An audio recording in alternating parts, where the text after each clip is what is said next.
Hello সবাইকে, আজকে একটা মজাদার ভিডিও আনছি। তো ভিডিও শুরুতেই তোমরা দেখতে পাচ্ছ আমি কলাপাতা ধুচ্ছি। কেন ধুচ্ছি? কারণ অনেক দিন পরে মনে হলো একটু কলাপাতায় খাওয়া যাক। তো আমি কলাপাতা ধুয়ে নিচ্ছি, কারণ কলাপাতায় খেতে কম বেশি সবাই ভালোবাসে, আমিও খুব ভালোবাসি। তো কে কে কলাপাতায় খেতে ভালোবাসো আমাকে কমেন্ট করে জানাবে। তো সবার ফার্স্টে কলাপাতা ধুয়ে নেওয়ার পরে এবার খাবার সার্ভ করব। তো ফার্স্টেই নিয়ে নিয়েছি সাদা ভাত। সাদা ভাতটা নেওয়ার পরে তারপরে রান্না হয়েছিল আজকে বাঁধাকপি আলুর তরকারি, সেটাও আমি নিয়ে নিলাম। খেতে তো ভালোই হয়েছিল, কিন্তু আমি বাঁধাকপি খুব একটা পছন্দ করি না। তো যথারীতি বাঁধাকপি আলুর তরকারিটা বাদ দিয়ে মাখিয়ে খেয়ে নিলাম।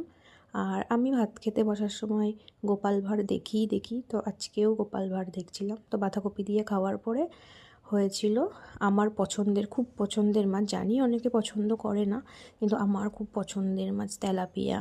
আর এটা আমাদের পুকুরের মাছ, আমাদের পুকুরে তেলাপিয়া মাছ চাষ করা হয়েছে, তো সেখান থেকেই ধরা হয়েছিল ছিপ দিয়ে। তো সেই মাছ দিয়ে আলু দিয়ে তরকারি করা হয়েছিল, সেটাও আমি খুব ভালো খাই। তারপরে তো খাওয়া দাওয়া করে আমিও ঘুমাই, আর তোমরাও ঘুমিয়ে পড়ো। টাটা সবাই।